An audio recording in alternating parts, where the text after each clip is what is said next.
কেউ কর্ম হারিয়ে আবার কেউ বা আয়ের সঙ্গে ব্যয়ের হিসাব মেলাতে না পেরে দাঁড়িয়েছেন গরিবের কাতারে। ফলে দেশে বেড়েছে দারিদ্র্যের হার।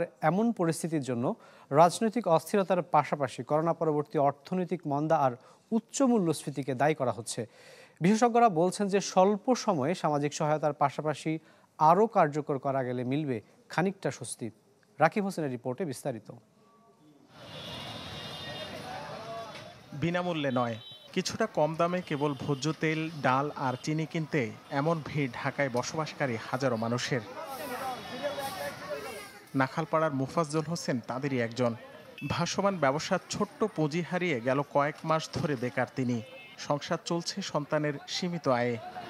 একটা পোলাকা ইনকাম করে হ্যাঁ ওই এসির কাজ করে, কারণ হে তো সংসার চালাইবে না, আমার ওষুধপত্রের টাকা দেবে। গাড়ি যেখানে থামায় দৌড়াই হেনে যাইয়া গাড়ির দোকানে যাইয়া মাল আনিয়া কোনো রকম আমরা জীবনযাপন করি।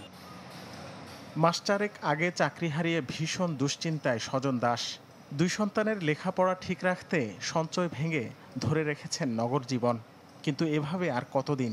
নিয়মিত চেষ্টার পরও মিলছে না প্রত্যাশিত কোনো কর্মসংস্থান। ৬,২০০ টাকা বাসা ভাড়া, তারপরে বাচ্চা প্রাইভেট ২,০০০ টাকা, খাওয়া খরচ ৬-৭ হাজার টাকা, মোট ১৪-১৫ হাজার টাকা যাচ্ছে।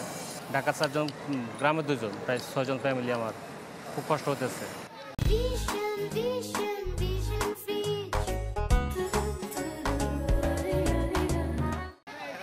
বেসরকারি গবেষণা সংস্থা পিপিআরসির তথ্য অনুযায়ী গেল ৩ বছরে দেশে দারিদ্র্যের হার বেড়েছে প্রায় 10%।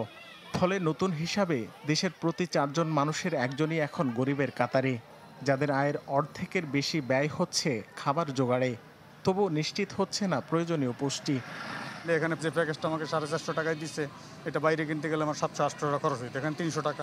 তো যেহেতু আমার সাপ্তাহিক ছুটির দিন, আমি একটু চেষ্টা করি যে আমার এই টাকাটা সাশ্রয় হয়। যে কর্ম করি এই কর্মতে কাজ ঠিক মতো হয় না, একদিন হলে 2 দিন হয় না।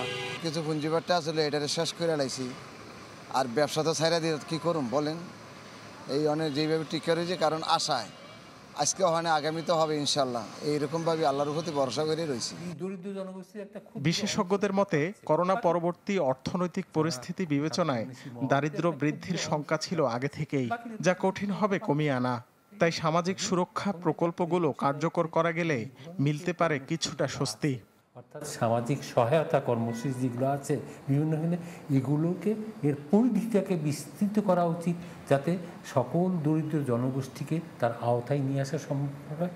আরেকটা জিনিস হচ্ছে যে তাদের যে পরিমাণ সহায়তা প্রদান করা হয় এটা তাদের কোনো যথেষ্ট নয়, এটা পরিমাণটা আরও একটা সম্মানজনক পর্যায়ে বাড়ানো উচিত। সম্প্রতি এ নিয়ে পিপিআরসির গবেষণায় বলা হয়, মাসে অন্তত একদিন না খেয়ে থাকেন সেই সংখ্যাও প্রতি 10 জনে 1 জন। রাকিব হোসেন, চ্যানেল 24, ঢাকা।